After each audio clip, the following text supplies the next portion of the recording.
Hello, welcome to this introduction session about the Board of Pharmacy Specialty Certificate. My name is Inji Abdurraouf and it is my pleasure to be with you throughout this short introduction session. So today we are going to speak about three main topics. So basically we'll start with a general overview about the BPS certification. Then we will focus on the pharmacotherapy certificate, which is the BCPS. And finally, we will talk about our preparatory course, what it consists of, and how can you benefit from it. So let's start. So concerning the BPS certification, BPS stands for Board of Pharmacy Specialties.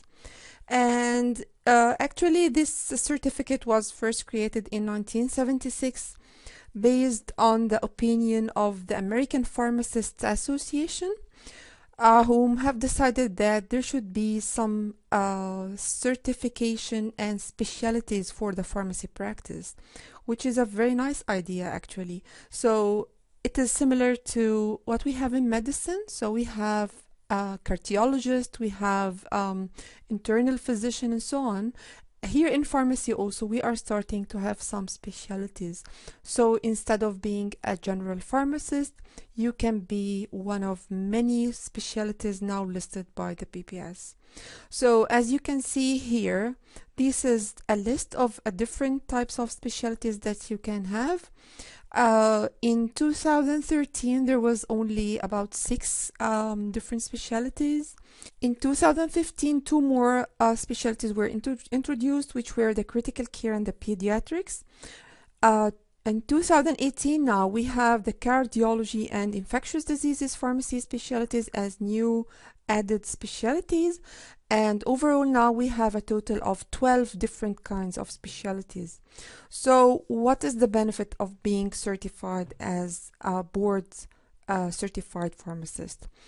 Well, it has different benefits. So first, you will be a role model of helping others be efficient practitioners. Also, your employer will feel more secure that you have the proper knowledge of serving patients. It will also give you a competitive edge in the job placement and advancement. And the main big aim is to improve the outcomes in patient care. So we will treat patients. Actually, we do not treat patients, but we are part of the healthcare team, and we can now impact the decision of the physicians regarding the best choice for pharmacotherapeutic treatment for the patients. So before you start with going through this certificate, I highly recommend that you have to visit the BPS website and to download the Candidate's Handbook. So the board creates a new candidate handbook almost every year, and this handbook is the general one. So this is for all kinds of specialties, and it will include all what you need to know about the exam. So am I eligible or not, where I can find my testing location, how can I schedule for the exam, what if I want to withdraw from the exam, what if I want to change my schedule date, what is the passing score, how can I pass. All the information you want to know about this certificate is found in the Candidate Handbook. And this handbook, as I have just mentioned, is usually updated, usually changed. So if you are listening to this video, for example, 1 year, 5 years later, then you will have to visit again the website and download the new Candidate Handbook. Okay? So how many pharmacists roughly do we have? According to the PBS website, there are around 36,000 pharmacists worldwide in all kinds of specialties. Yeah, of course, those which were offered the exam. So around 40,000 pharmacists. No, actually 40,000 is a big difference, but it's 36,500 pharmacists all over the world, which is still a small number. So this is what we call the competitive edge. This is where you can step in and prove that you are a different pharmacist. You are not just a regular pharmacist, but you are specialized in one of those specialties. Also, based on the latest data published on the website of the BPS, you will find here, for example, the passing rates for the last exam that has taken place. And you will find BPS, so the board certified pharmacotherapy specialty, was the one with the biggest number of candidates of applicants. And actually, sometimes, as I have seen with many learners, sometimes people take more than one specialty. So after finishing pharmacotherapy, they can apply for oncology or for nutrition, and this happens all the time. The information inside this board is really helpful, really latest, updated, drops you into the heart of practicing the pharmacy science. The exam is computer based, and it takes place actually 2 times a year. Once in the fall, which is in April, around April, and one in the spring around October. Again, these dates could be eligible to changes. So once again, I highly recommend that before taking the exam, you have to make a short visit to the BPS website and check it out. When is the exam dates, when will be the application dates, and know everything about the certificate. The exam will be about 175 questions, all are MCQ, and it takes place on 2 periods. So the first examination period will be about 2.5 hours. Then you can have a break for 30 minutes. Then you can come back for about another 2 hours to finish the remaining 75 questions. As you have seen here, it is written that the break is optional. Which means that some people prefer to have the break, or some people do not prefer and prefer to have it the exam to the end. But it's really difficult to have it all in one time slot, because your brain and your eyes will need to have some rest. So you can have a break. You can have from 1 minute to 30 minutes. So it is not 30 minutes, but you can come earlier if you wish. Yeah. The application fee is now the same for international and domestic candidates. It is now published on the website as $600 American dollars, but still, again, this information is eligible to changes. So please do not forget to visit the website of the BPS to check the latest information. What are the testing locations? So basically it is worldwide. So whether you are inside the United States or outside, you can still have your exam in several locations around the world. To know this, you have to visit the website under testing sites, and the testing site website will relocate you to another website where you can check your country and what are the possible locations for taking the exam. It is very easy to follow the instructions. It's crystal clear on the website. You have just to click and follow the instructions. Second, concerning the BCPS certification. So again, we are focusing on pharmacotherapy as a specialty with the highest number of learners taking it. So what is the outline here? So again, as I have earlier mentioned, we are talking about 2 things. So there is a candidate handbook for the general BPS information, and there is the information special for each specialty. It's very specific for each specialty. So for each specialty, you will have to download its content outline. What is the content outline? This is what it says, what will be your exam about. Yeah. So again, you will visit the website link listed here, and you will check your specialty, and the one we are talking about here is the pharmacotherapy, and you will click it and download the content outline. When you have a look on the content outline, you will find 3 basic domains in the exam. So the first one is called the patient-specific pharmacotherapy, and this is about 55% of the exam content. Then you will have drug information and evidence-based medicine, and then the system-based standards and population-based pharmacotherapy. We roughly call the patient-specific pharmacotherapy, we call it the therapeutic part, and we roughly call the other 2 domains as the non-therapeutic parts.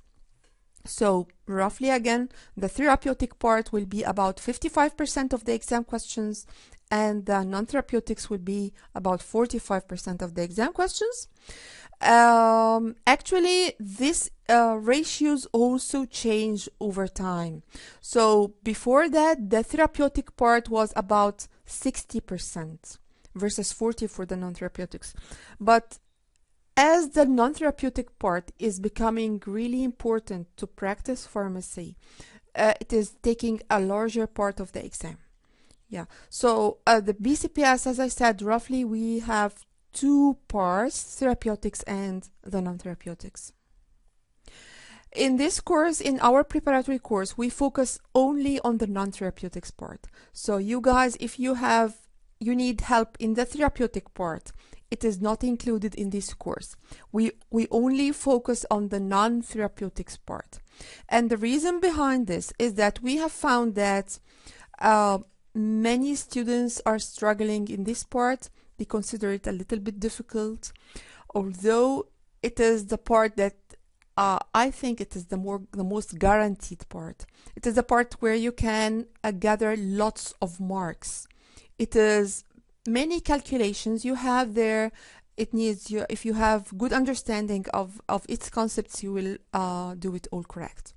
So the non-therapeutics part is the focus of the preparatory course that we offer in drng.com.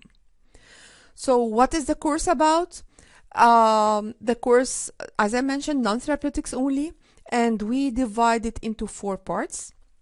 So this is what we inside call it between each other. So between each other, we will call it 4 parts: study designs, biostatistics, pharmacoeconomics, and regulatory issues. And regulatory issues, we just call it regulatory issues, but inside this part, there are 7 different topics. So we have regulations by FDA and by the government and so on. We have a part related to the patient safety. We have a part related to issues in pharmacy practice and processes of care.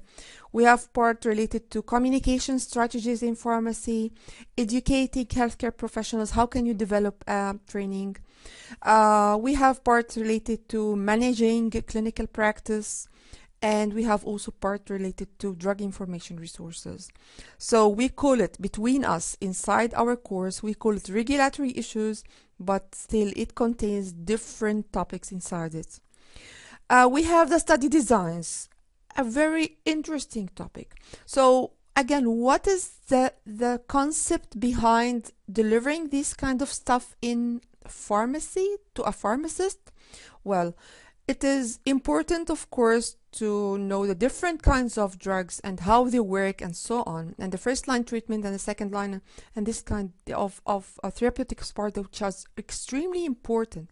But things change by time, and you, as a pharmacist, you need to be updated, and you need to know how to read literature, how to undergo an experimental research, how to differentiate between different types of articles, how to read them, how to know that this article is very strong, I can use it as an evidence-based source, versus another article which doesn't make any sense.